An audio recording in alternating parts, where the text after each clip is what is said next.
Après, il y a eu cet accident de voiture avec la mort de mon père. Et puis la vie a forcément changé. On a quitté le 16e arrondissement à partir de 1958 pour aller s'installer dans une HLM dans le 15e. La vie n'était pas très gaie.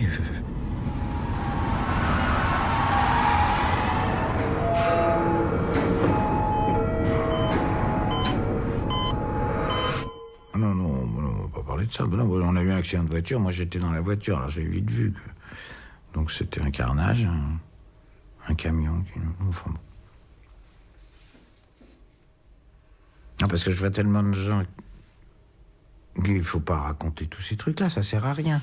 Chacun en prend plein la tronche dans la vie, chacun reçoit des camions dans la figure, c'est comme ça, c'est... On va pas s'étaler là-dessus, tout le monde en prend, il faut un chanteur, il chante, puis voilà. Voilà, mais... Voilà, je sais pas quoi vous dire d'autre.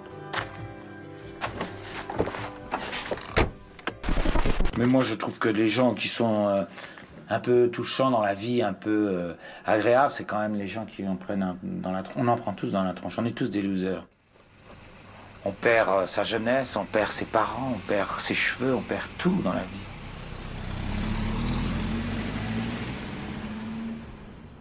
Très vite, je suis parti. Enfin, ça, il y a eu toutes les périodes de l'école et tout ça. Je suis allé en Angleterre, vraiment.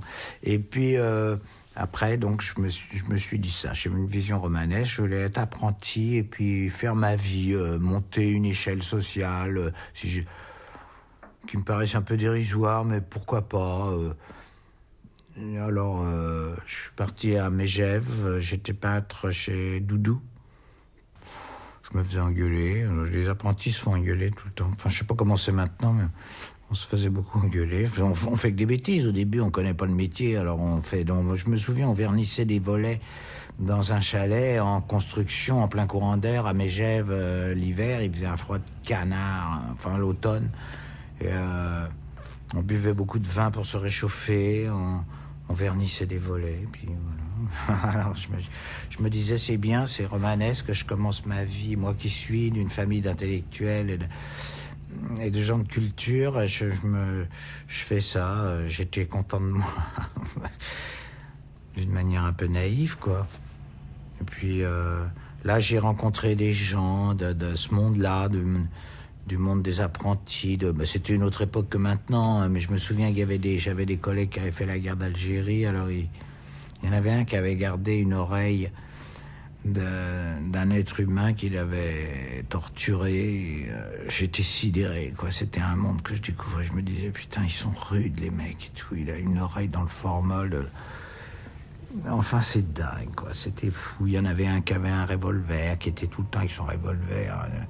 D'ailleurs, moi, faut pas me faire chier, je suis gitan, j'ai un revolver, enfin, il avait volé une voiture, enfin, vous voyez, un autre monde, quoi, qui me fascinait assez, j'aimais bien. Mais j'étais pas fort, j'étais pas bien, j'étais étourdi, je faisais tomber des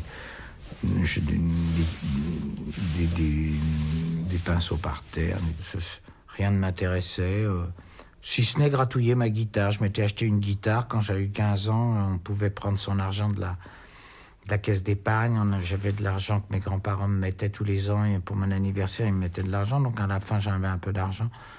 Et j'ai pris cet argent quand j'ai eu 15 ans, dès que j'ai eu le droit, et je suis allé à rue de Rome, à Paris, qui est un endroit où il y a plein de boutiques de musique, et j'ai acheté une guitare. Puis je me suis mis à gratouiller, à avoir envie, puis j'écrivais des chansons. Je travaillais pas suffisamment la guitare et tout, jusqu'à ce que, poussé par les événements, j'ai rencontré ma femme, je me suis marié, et là, j'ai eu un enfant. Ça m'a donné,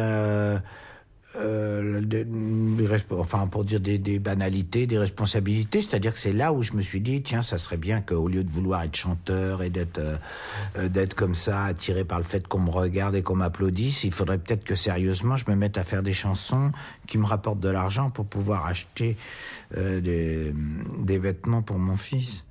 Et donc, ma femme travaillait et tout ça, et j'avais un peu honte d'être entretenu, comme ça a duré au moins 3 ans. Alors que j'avais l'impression d'être un peu volant avant, d'être un peu châtelain, un peu poète, un peu chanteur, un peu amoureux, un peu, vous voyez, un peu plein de choses. Puis là, bon, je me suis dit, mon fils, ça m'a... allez, il faut être un peu plus sérieux quand même. Alors, je me suis retrouvé à 28 ans complètement acculé, complètement dans une impasse, dans la mesure où il fallait absolument que ça marche. J'avais pas de métier, j'avais rien. J'avais jamais fait que ça. J'avais raté mes bachots, tout, j'avais tout raté. Et puis j'avais envie de rien que de ça. Alors j'imagine que si ça n'avait pas marché, ben j'aurais été... tu sais, comme on en voit des chanteurs qui ça marche pas, des artistes qui marchent pas bien, alors ils picolent, ils se traînent avec leur guitare, ils essaient de trouver des cachets par-ci par-là. Puis en général, ils boivent trop. C'est normal. Ah, je sais pas. La famille. Les rapports familiaux sont très marrants, très spéciaux, pas du tout comme avec les autres hommes. C'est violent, en même temps c'est doux, c'est un mélange de tout ça. Je sais pas bien parler de ça, moi, vous savez. Ma famille, je sais pas.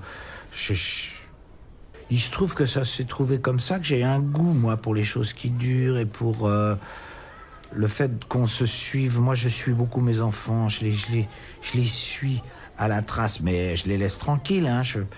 Mais je les suis, ça m'intéresse beaucoup de les voir grandir. En plus, je suis bien tombé, ils sont tellement drôles, tellement gentils, tellement curieux tous les deux, tellement respectueux, avec ce mot que tout le monde galvaude, le respect. Ils ont un respect instinctif, gentil pour leur maman, ils sont bienveillants vis-à-vis de leur mère, je vois comme ils sont... Enfin, c'est le côté positif de la famille. En même temps, la famille, pour eux qui ont des désirs artistiques, c'est écrasant. Mon nom les écrabouille un peu, je vois bien, c'est chiant pour eux. Mais bon, c'est comme ça. Non, bah, j'étais un père... ça m'émerveillait, les enfants. Mais si je sais que j'aurais aimé m'en occuper mieux, d'être moins... Vous savez, mon métier me rendait nerveux et moi, je pensais qu'à mon métier, à écrire des nouvelles chansons, chercher des idées, machin, et puis être pris dans cette espèce de... les tournées, d'être en forme physique et dans cette espèce de représentation de soi-même, quoi, qui est un peu ridicule mais par rapport à élever des enfants, quoi, c'était pas, j'ai pas dû être un très bon père, hein, pas très attentif. Je pensais surtout à moi. C'est des métiers d'égoïste, hein, je pensais beaucoup à moi, quoi. Heureusement qu'il y avait ma femme. J'essaye d'être un père normal, c'est-à-dire ce que j'imagine être un père, ce dont j'avais besoin, c'est-à-dire de barrières, je les engueule quand il faut les engueuler, parce qu'on a besoin d'être engueulé par moment. Donner des espèces de barrières, j'essaye de pas faire le père copain et qui les laisse faire ce qu'il veut parce que ça c'est égoïste, ce serait pour qu'ils m'aiment bien et qu'ils me trouvent sympa, mais en fait ce serait pas bien pour eux, je crois. Alors j'essaye de leur dire de se coucher à telle heure et de se tenir à certaines choses comme ça. Ça me paraît dérisoire et en même temps c'est obligé. Voilà, enfin, vous savez, j'ai beaucoup de mal moi à être un père. Je trouve ça très très difficile, je trouve que ça affole, les enfants. En même temps, c'est merveilleux. Mais ça affole, ça rend vieux, ça rend responsable, ça vous met adulte, ça vous donne une obligation de se mettre en colère, d'être dirigiste, c'est terrible. Mais enfin, c'est bien aussi.